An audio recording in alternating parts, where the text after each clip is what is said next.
Hello मेरे प्यारे दोस्तों, कैसे हैं आप सभी। स्वागत है आप सभी का आपके गुरुजी के चैनल एसपीजा चैनल पे। और मेरे प्यारे बच्चों, आज मैं आप लोगों को चैप्टर 2.2 के क्वेश्चन नंबर दूसरे नंबर से करवाऊंगा। और इससे पहले मेरे प्यारे बच्चों, मैंने आप लोग को एक नंबर के इस तरह के क्वेश्चन जो कि शून्य ज्ञात कीजिए और शून्यांकों और तथा गुणांकों के बीच में संबंध की सत्यता की जांच कीजिए, इस तरह के प्रश्न मैंने आप लोग को क्वेश्चन नंबर 1 में बताया था। और क्वेश्चन नंबर 2 भी उसी प्रकार का प्रश्न है, लेकिन थोड़ा सा इसमें आप लोग को देखने को डिफिकल्ट मिल रहा होगा। तो बेसिकली मेरे प्यारे बच्चों, आराम से सीखिए, समझने का प्रयास कीजिए। मैं आपको सारे क्वेश्चन इसके बताऊंगा। और एक नंबर में कुछ कुछ ऐसे भी प्रश्न थे, मैंने आप लोगों को बताया था, जो आप लोग खुद से बना लीजिएगा। और आशा है आप लोग खुद से बना भी लिए होंगे। चलिए क्वेश्चन में 2 को समझते हैं। और बेसिकली अगर आप लोग उस पार्ट में नहीं भी सीखेंगे तो भी कोई बात नहीं मेरे प्यारे बच्चों। अगर आप लोग इसको देखते हैं, ये पार्ट 4 है, पार्ट 3 अब आप लोगों के लिए बनाया गया है। आप लोग चाहे देखने के लिए, तो आप लोग को वीडियो के डिस्क्रिप्शन में उसका लिंक मिल जाएगा, उसको देख लीजिएगा। सबसे पहले हमें इसका शून्य ज्ञात करना है मेरे प्यारे बच्चों। यह जो एक्सप्रेशन बीजीय व्यंजक दिया गया है, हमें इसका क्या ज्ञात करना है, तो शून्य ज्ञात करना है। और आप सभी जानते हैं, जो किसी भी बहुपद है, ये क्या है मेरे प्यारे बच्चों, बहुपद है। तो इसका हमें शून्य कैसे निकालेंगे, तो शून्य निकालने के लिए हम सबसे पहले इसके बराबर में 0 कर देंगे। ठीक है मेरे प्यारे बच्चों, तभी हम इसका शून्य निकाल पाएंगे। शून्य निकालने का मतलब हुआ, प्रेम से मेरे प्यारे बच्चों आप लोग को अच्छे से समझने का प्रयास कीजिएगा। जो शून्य निकालने का तात्पर्य होता है, जो इस एक्स का मान, हम कौन सा एक्स का मान रखें, जो वो जो मेरे प्यारे बच्चों बीजीय व्यंजक है, यह क्या हो जाएगा, तो एक्स का मान रखने पर यह पूरा 0 हो जाएगा, यानी कि यह 0 के बराबर में हो जाएगा। तो यह हमें अपने माइंड से सोचना होता है। अब कैसे सोचते हैं, कैसे बनाते हैं, चलिए मैं आपको सिखाता हूँ। सबसे पहले इसका हमें गुणनखंड निकालना है। गुणनखंड करके एक्स का मान निकालना है। इसको देखिए, एक्स निकालने के 2 तरीके होते हैं। एक तो गुणनखंड करके आप लोग एक्स का मान निकाल सकते हैं। दूसरा तरीका होता है मेरे प्यारे बच्चों श्रीधराचार्य मेथड, जिसमें कि एक्स बराबर minus B plus minus under root B square minus 4/2a होता है। तो दोनों तरीके से हम लोग निकाल सकते हैं। लेकिन मेरे प्यारे बच्चों, अगर सवाल छोटा हो, मेरे कहने के मतलब अगर हम गुणनखंड तरीके से विधि से निकाल लेते हैं, तो सिंपली हम गुणनखंड विधि से उसको निकाल लेते हैं। अगर मेरे प्यारे बच्चों गुणनखंड से नहीं निकलता, अगर यहाँ पे रूट में रहता, तो हम उसको क्या करते, तो हम मेरे प्यारे बच्चों वो श्रीधराचार्य मेथड, जो कि minus B plus minus under root B square minus 4/2 होता है बाय 2a होता है, उस तरीके से बनाते हैं। लेकिन ये गुणनखंड से निकल जाएगा। तो गुणनखंड विधि से कैसे हल करते हैं वो समझिए। देखिए, कोई भी द्विघात बहुपद होता है, जो उसका जो टर्म होता है वो a x square plus b x plus c होता है। मेरे प्यारे बच्चों, आप लोग समझने का प्रयास कीजिएगा। और कभी भी हमें जब एक्स का मान निकालना होगा गुणनखंड विधि से, तो इस कंडीशन में हम इस सी से इस ए वाले टर्म को गुना करते हैं। तो जैसे कि एग्जाम्पल यहाँ पे हम बात करते हैं, तो इस 21 से माइनस 21 से मेरे प्यारे बच्चों चिन्ह को भी गुना कीजिएगा। माइनस 21 से इस प्लस 8 को गुना कीजिएगा। केवल एक्स स्क्वायर को अभी छोड़ दीजिए, एक्स स्क्वायर पे हमें उतना नजर नहीं देना, बस इसको इग्नोर करना है। ठीक है। अब 21 को जब माइनस 21 को 8 से गुना कीजिएगा, तो ये कितना होता है, माइनस 168 आता है। 21 है 168। अब माइनस को भूल जाइए, सिर्फ और सिर्फ 168 का आपको गुणनखंड करना है। तो 2 से करने पे ये 8 आता है, फिर ये 4 आ जाएगा। फिर 2 से करने पे मेरे पास जो 2 चौके 8 और 2 दूना 4, फिर 2 से 21 आ जाएगा। फिर ये 3 से लग जाएगा, 3 सती 21 और 3 7 से लग जाएगा 1। अब मेरे प्यारे बच्चों, हमें 168 जो है इस प्रकार से इसको तोड़ना होता है, जो हमें जोड़ने या घटाने पे कितना आना चाहिए, माइनस 22x आना चाहिए। और गुना करने पे मेरे प्यारे बच्चों माइनस 168 आ जाना चाहिए। तो सिंपल सा तरीका है, देखिए और समझने का प्रयास कीजिए। मेरे प्यारे बच्चों, अगर हम इन तीनों को एक साथ पहले ले लेते हैं, ठीक है, तो यह 8 आ जाता है। 2 दूना 4 दूना 8 आता है। और इन दोनों को एक साथ लेते हैं, 21। अगर हम 21 और 8 को जोड़ेंगे मेरे प्यारे बच्चों, तो यह 29 आएगा। जोड़ने पे तो हमें आंसर नहीं आ रहा है, हमें माइनस 22 लाना है। अगर हम घटाते हैं तो मेरे प्यारे बच्चों 21 में से 8 जाएगा, तो मेरे प्यारे बच्चों यह 13 आ जाएगा। और ना हमें माइनस 22 नहीं आ रहा, तो हम इस प्रकार से इसको नहीं ले सकते हैं। ये तीनों का कंबाइंड हम रिलेशन नहीं बना सकते हैं। फिर से हमें सोचना होगा, कैसे सोचते हैं, फिर से सोचिए, चलिए सोचते हैं। इस तीनों को हम एक साथ ले लेते हैं मेरे प्यारे बच्चों। तो 3 दूना 6, 6 दूना 12 ले लिए। अब फिर इस 2 7 को एक साथ ले लेते हैं, 7 दूना 14। अब 12 और 14 को मेरे प्यारे बच्चों जोड़ने पे क्या हमारा 22 माइनस 22 आता है, नहीं आता है। या घटाने पर भी माइनस 22 नहीं आ पाता है। तो यह कंडीशन जो मैंने लिया अभी मेरे प्यारे बच्चों, यह भी मेरा सही नहीं है। जब तक कि हमें घटाने पे माइनस 22 नहीं आएगा मेरे प्यारे बच्चों, तब तक हम जो भी कंडीशन लेंगे वो मेरा गलत होता रहेगा। अब दूसरे कंडीशन देखते हैं। अब इस 7 को हम इस तीनों के साथ कंपल यानी कि गुना करते हैं। तो 7 को जब 2 से गुना करेंगे 14, 14 दूनी 28। अब इस 3 को 2 से गुना करने पे ये 6 आता है। क्या मेरे प्यारे बच्चों 28 को 6 से जोड़ने पर हमारा क्या माइनस 22 आता है, तो नहीं। लेकिन हाँ, अगर 28 में से 6 घटाएंगे तो 22 आता है मेरे प्यारे बच्चों। चलिए 22 तो आ गया। अब हमें चिन्ह लाना है। बस अगर चिन्ह 22 आ गया तो आप समझने का प्रयास कीजिएगा। हमें माइनस 22x लाना है। कितना लाना है, माइनस 22। तो ध्यान रखिए, 8x स्क्वायर माइनस में 28x को लिख दीजिएगा और प्लस में 6x को लिखिएगा। तो जब माइनस 28x में से प्लस 6x घटेगा मेरे प्यारे बच्चों, तो ये माइनस में 22x आ जाएगा और यहाँ से माइनस 21 इक्वल टू 0। मेरे प्यारे बच्चों, मैंने जो इतना आप लोगों को किया, या आप लोग को बहुत सारे ऐसे बच्चे होते हैं जिनको बेकार लगता होगा। क्यों लगता है? क्योंकि वो जानते हैं मेरे प्यारे बच्चों, वो सीख चुके हैं, इसलिए उनको बेकार लगता है। लेकिन जो बच्चे मेरे प्यारे बच्चों छोटे बच्चे होते हैं जो नहीं समझ पाते हैं, तो उनको हमें लेकर चलना होता है।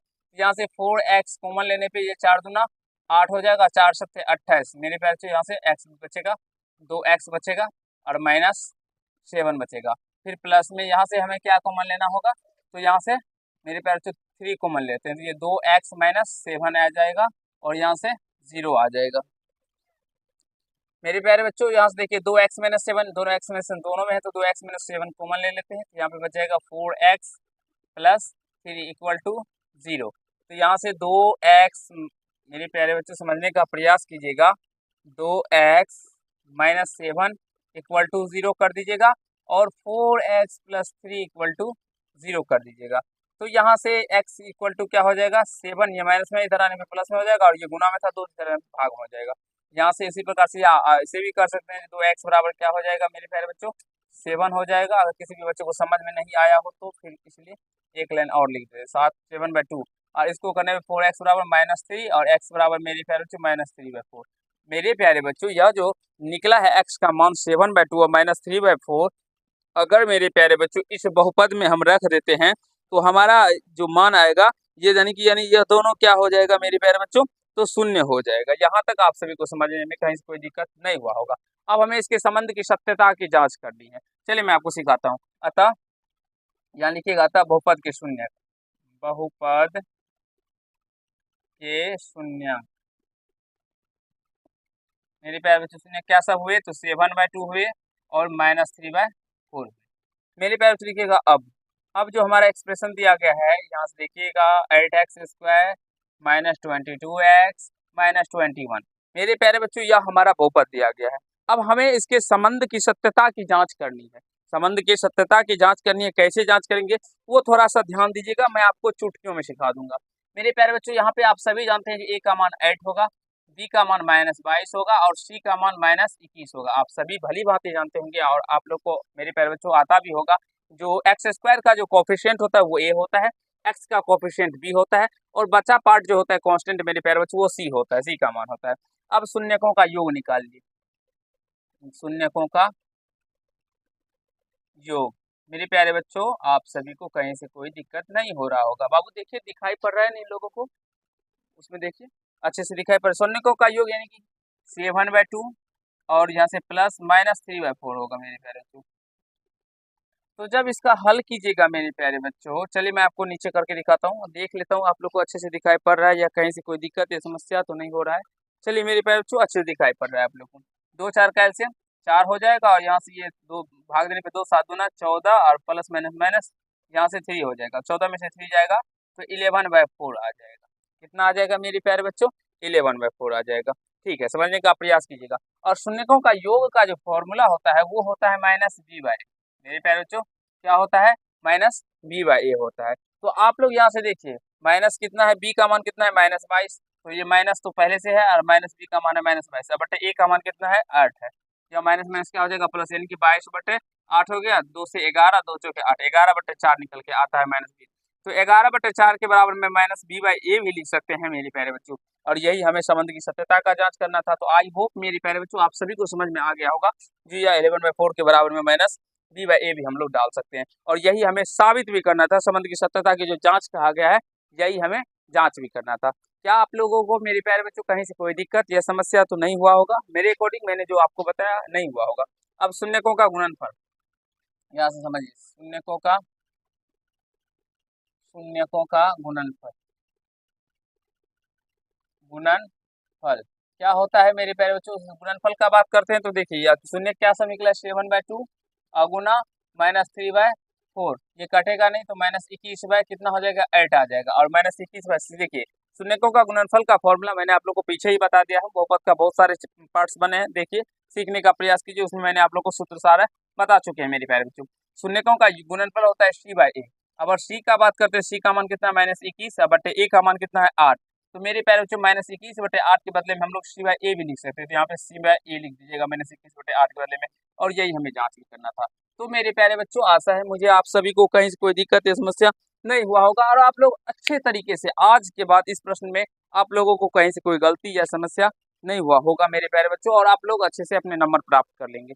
चलिए एक क्वेश्चन दूसरे नंबर और बताते हैं आप लोगों को, और उसके बाद तीसरे नंबर मेरे प्यारे बच्चों आपको मैं नहीं बताऊंगा, क्योंकि ये प्रश्न आपको मैं खुद से सॉल्व करने के लिए दूंगा। देखते हैं अगर आप लोगों को होता है या नहीं होता। फिर 4, 5, 6 मेरे प्यारे बच्चों मैं आप लोग को बताऊंगा, बेफिक्र होकर आप लोग समझने का प्रयास कीजिएगा। 2x² - 7 है, इस पार्ट में मैं 2 ही प्रश्न बताऊंगा, ठीक है।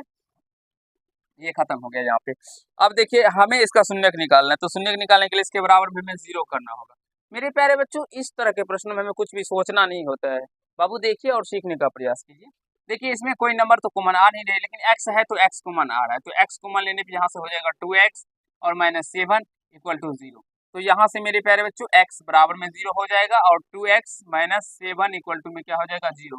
तो 2x = क्या हो जाएगा 7 हो जाएगा माइनस में, तो यहाँ से x बराबर क्या हो जाएगा 7/2, यानी कि x का मान 0 रखने पर भी ये टर्म शून्य हो जाएगा, और x का मान 7/2 भी रखने पर भी यह टर्म मेरे प्यारे बच्चों शून्य हो जाएगा।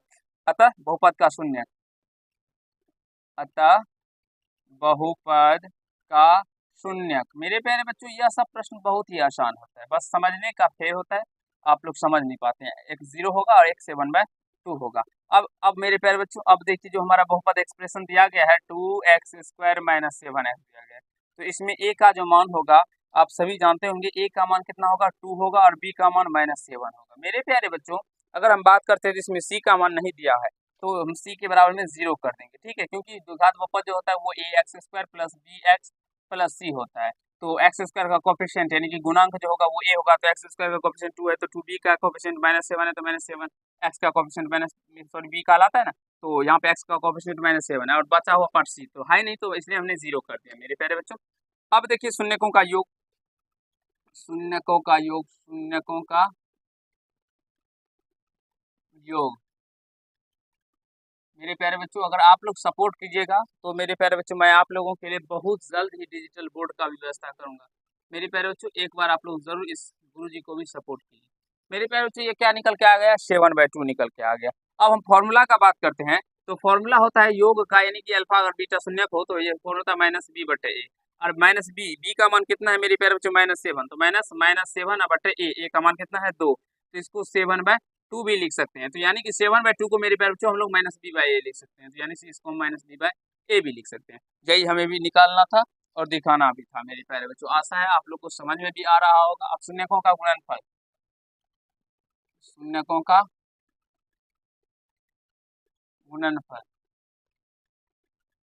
गुणनफल मेरे प्यारे बच्चों क्या होता है, तो 0 × 7/2, और 0 को किसी भी नंबर से मल्टीप्लाई करने पर 0 ही आता है। और मेरे प्यारे बच्चों एक बार समझने का प्रयास कीजिएगा फिर से, गुणनफल क्या होता है c/a, c का मान कितना है 0, a का मान कितना है 8, तो 0 में 8 से भाग लेंगे फिर ये 0 आता है, तो मेरे प्यारे बच्चों हम 0 को c/a भी लिख सकते हैं, तो यहाँ पे 0 को हम क्या लिख सकते हैं c/a भी लिख सकते हैं। तो यहाँ से इस तरह से हमारा निकल के आ जाता है और ये साबित हो जाता है, और इसी तरह से आप लोग को आपके एग्जाम में भी बनाना है और साबित करना है प्रश्नों को। चलिए आज के पार्ट में 2 ही प्रश्न करते हैं, नेक्स्ट पार्ट में आप लोगों को मेरे प्यारे बच्चों तीसरे नंबर प्रश्न आप लोग को खुद से करना है, और आप लोग को ऐसे ही बनाना है। अगर आप लोग को पूरे नंबर चाहिए एग्जाम में 4 नंबर और 5-6 अगले पार्ट में करेंगे, और सीखने समझने का और ही अच्छे तरीके से प्रयास करेंगे। अगर आप लोग को ये पार्ट अच्छा लगा हो तो वीडियो को लाइक कर दीजिएगा, कैसा लगा ये कमेंट कीजिएगा, और यदि चैनल पर नए होंगे चैनल को सब्सक्राइब करके बेल आइकन को प्रेस कर लीजिएगा, जिससे मेरे हर एक वीडियो का नोटिफिकेशन आप तक पहुंचता है। धन्यवाद।